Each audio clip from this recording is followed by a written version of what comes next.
Good morning. Welcome to Wednesday mornings at 10 a.m., where we go live once a week, Wednesday mornings at 10 a.m., to bring you information, educational information about social media and digital marketing. I'm Karen Terradas with Social U. Welcome. Today and this month, we have kind of an interesting mix of topics for this month.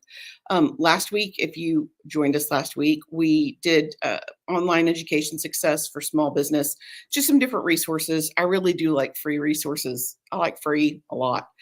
This week, we're going to talk about Facebook groups, but overall building your community and driving engagement. Next week, we're going to talk about crisis communication and how to manage your online reputation, because we do get that question a lot. What do you do if there's a negative comment? What if you have a troll? What if you have a hater? What do I do? And then the last week of this month, shockingly, but Christmas is here, we're going to talk about creating a holiday strategy. So if you guys are ready, let's go ahead and jump in. Okay, today we're talking about community. What do I mean? Community is how your followers engage back with you. Yes, posting on social media is awesome and having a website's required, but how do you get them to talk to you? How are they not? And I know sometimes it feels like you're screaming into the void because you post content, and there's no response. Well, building a community is crucial. It's crucial in social media just like it is in real life. And I would tell you, don't focus exclusively on one over the other. You want to have a mix of in-person versus online, but today we're going to focus online. It really fosters a sense of belonging. It drives engagement, and ultimately it makes the platform more enjoyable, not just for you, but for your followers as well. And we're going to talk about really the 5 big reasons you need to focus on your community, because there are several reasons you need to focus on your community. One, first and foremost, it's going to enhance your engagement. So a thriving community keeps coming back for more. These are people who know you go live at 10 o'clock on Wednesdays and they listen. They know that you have a podcast and they listen to that. They share your information with your friends. I have said this for many years. I would rather have 100 brand warriors who love me than have 10,000 people who follow me and have no idea who I am or what I do. These people are not passively scrolling through feeds. They are actively participating in your comments and your shares and engaging in your content. And they're interacting not only with you, but with each other. This boosts your overall engagement, and it drives metrics like likes and comments and shares. But it also makes you more attractive to advertisers. You can start making advertising dollars with 100 brand warriors, which sounds crazy. But if your engagement is there, if you have, just as an example, average engagement on Facebook is less than 2%. It's abysmal. But if your engagement is 10%, that is what people are interested in. And that's what can get you sponsorship dollars and engaged audience. The second reason you want to build your community is it generates that know, like, trust factor. It's going to foster that loyalty. When users feel connected to others who share their interests, they develop a sense of not only connection, but trust. And it makes them more loyal, not only to the platform they're on, but to you as well. They're more likely to stick around and recommend you to others and become brand advocates when you have that know, like, trust factor, which is one of the main reasons you do video. People feel connected when they can see your face and hear your voice. Now that we have, I've had several Calendly requests, and when they actually talk to us, they're like, "You're the person who's online." Yeah, I'm the same person. I'm the same person here. I'm the same person there. But apparently that's not normal because they get super excited about it. And that translates into long-term growth and sustainability on whichever platform that you decide that you want to be on.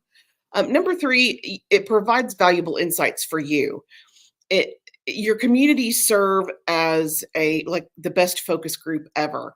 They have great insight, and it gives you insight into your performance, because by observing how they interact and what resonates with them and what topics they're passionate about, it gives you the feedback you need to improve your own features, your own content, and their overall user experience as a whole. So insight. Number 4, it drives innovation. And what do I mean by that? I mean, an active community will bring up something that may have never occurred to you ever. I'm just as guilty of this as anyone else. I get in my own way. I get so busy working in my business. I don't work on my business. And you have some sense of detachment there. There are many, many small business owners and marketing officers who there's a slight disconnect between what their customers actually looking for and what they're delivering, and that innovation from your community will help you fix that disconnection. Users will often share ideas, trends, challenges, and that can inspire you to generate your own content to answer those questions. It also drives the platform to develop new features, but really and truly it keeps you fresh. It keeps you I would say relevant more than fresh. It keeps your content relevant because you're not always um telling people what they want to hear. So this is a great way to find out. And the fifth reason it's so important is it humanizes your brand.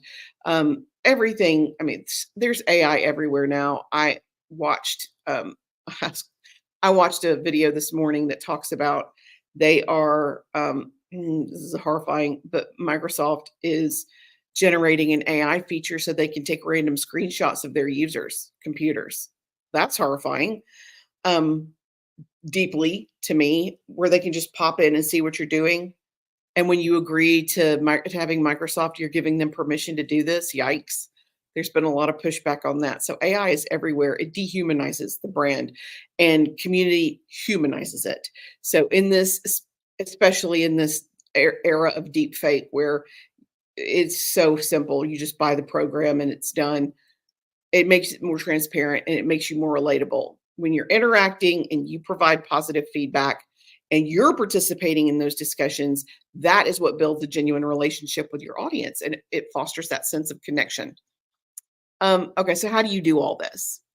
How do you engage? Well, there's really no one size fits all. Everybody's different. And there's no one way to provide a thriving community, but there are some key strategies that you can put in place that will help cultivate that loyal following. So one of the best things you can do to get started, know your audience. You have to know who you're talking to. You have to define the niche. Yeah, I'm Southern. I said niche of the people you're trying to connect with, and what are their interests? What are their challenges? What are their objectives? Like, what do they want from you?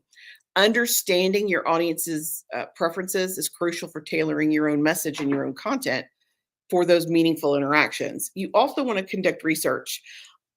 Reach out to happy clients, previous clients, and find out what works for them. Analyze your existing followers so that you can research where they spend their time and which communities are relevant to them so you can engage them online in a conversation so you can kind of gauge their targets and interests. Then you have to bring the value. So once you understand who you're talking to, then you bring the value. And that value is your content that you're creating, not only to sell, but to educate, inform, and entertain. You want to focus on quality over quantity. You want to share content that provides value, not only for them, but it's informative, it's entertaining, it's inspiring. You can offer tips, insights. Humor is highly shareable, especially in the year of Beyonce 2024. So yeah, it's a highly, highly shareable. So you want to make sure that you're bringing good content. It's better to not post it if it's just okay. You also want to diversify your content formats. Experiment. Do you want video? Do you do better with a poll? Do you do better with a carousel of images? Does infographics work for you? Test it and find out what's best for you. And it's going to perform differently on different platforms. We see this often. I might have a video on TikTok that has, and this happened, we had 900,000 views on TikTok. We had 9 on the same piece of content on Instagram. Very different audiences. So you have to test what's going to work for you and where it's going to work the best for you. You also want to be, and I say this often, I'm going to say it again, just be you, be transparent. No filters, no hiding behind a polished, photoshopped, cultivated presence. Just be you. We went through an era of cultivated presence when the Kardashians hit and everything's photoshopped and everything's airbrushed. They all have that, I'm going to show my age a little, that Doris Day filter. Not anymore. People just want to, you're so much more relatable when you're transparent. And I'll be the first person to tell you as a small business owner, I've made all the mistakes. And I want to help somebody else avoid the mistakes that I made myself. I would have killed to have somebody assist me this way when I was starting my business to give me a hand, and I want to be that hand for someone else.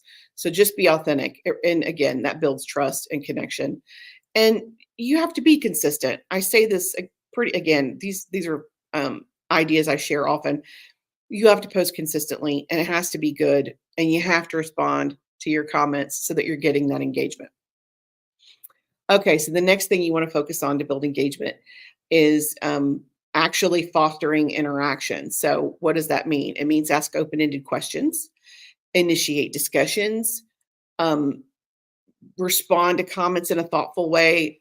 Emojis are great if you have 1,000 comments, but periodically you have to say an entire sentence or ask another question or even respond with a video so that you can get all that information into that one response.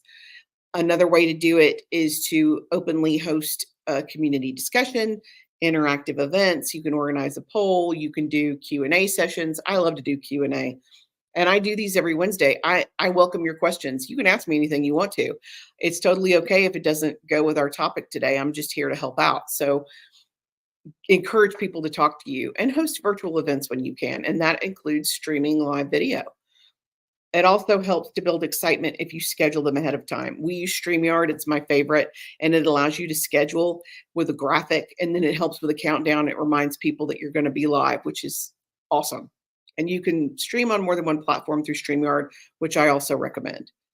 Okay, so then you want to go, we're doing this in steps and phases. First you know your audience, then you create valuable content, then you foster engagement. Now we're to the build relationships and connections phase.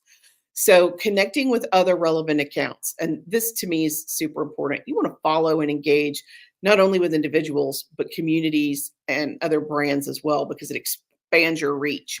You can actually teach, especially on Facebook, you can teach the algorithm what information you want to see. But it also, when you are commenting on other brands and other groups and other communities, it lets Facebook know that that's important to you. So they assume it's also important to them. So it will get your content to show up in their news feed more when you engage with them regularly. That's one of the best ways to do it. You also want to collaborate with other creators when possible. You can partner with an influencer or a community or host an event or share your audiences. It doesn't necessarily have to be paid. You can just share with another creator so that their audience is your audience. And of course, you want to respond promptly. Nowadays, people expect a response in an hour, which is not always realistic, but 24 hours is. Show your audience that you care by acknowledging that they're alive and interacting with them when they engage with you. That's one of the best things to do. You also want to utilize the next phase. You want to utilize platform specific features. What do I mean by that? I mean, leverage the features you have available to you. Live streaming capabilities, where you can host a Q&A, awesome. Tutorials, great. Behind the scenes glimpses, also great. It allows you also to create your own group. You can comment in other groups, you can comment in other communities, but you can also have your own community where you talk about what you want to talk about. And you want to be able to establish that dedicated community within your own platform so you can facilitate in-depth discussions and niche, yeah, I said niche, interactions among your audience. Of course, another option and your final option, because up until now, everything has been free, all organic. You can always choose to pay to play, always. If you have someone who's running your ads, who knows what they're doing, you can get some incredible engagement and some great followers. And even better, if you are targeting, and we'll just use nonprofits as an example, if you're targeting nonprofits and you're participating in 2 or 3 nonprofit groups and you're consistently present, running a Facebook ad where you target the people who are members of those groups can be super effective because they already know who you are and they're more likely to click through because you've already established some of that trust factor. So those are, and we did focus on Facebook today, but these methods work on LinkedIn. Groups is a great way to get noticed on LinkedIn. Because there's so few contributors there, you're much more likely to stand out if you just post or comment consistently, which is crazy. It's so simple and so many people don't do it. So I will remind you in closing, it is not fast. It takes time and effort. So you have to be patient, you have to be consistent, and you always have to be providing value to your audience, always. We are constantly offering free downloads, these free Wednesday mornings. We have a podcast that's educational. I try to bring as much content as I can. As a matter of fact, I think I err in the other direction where we do too much free stuff and not enough pay to play, which can also be a problem in and of itself. But that is a problem for another day. That is it for me today. I am very glad you chose to join me and listen. We will be back next week, same bat time, same bat channel, where we talk about, what are we talking about next week? Crisis communication, managing online reputation. So not just negative comments or troll comments, but also if someone else is talking about you, even if it's true, and how you can mitigate that in your, to prevent actual crisis. Thank you guys for joining me. Until next week, I am Karen Taradas, and I'm here to help. Thanks.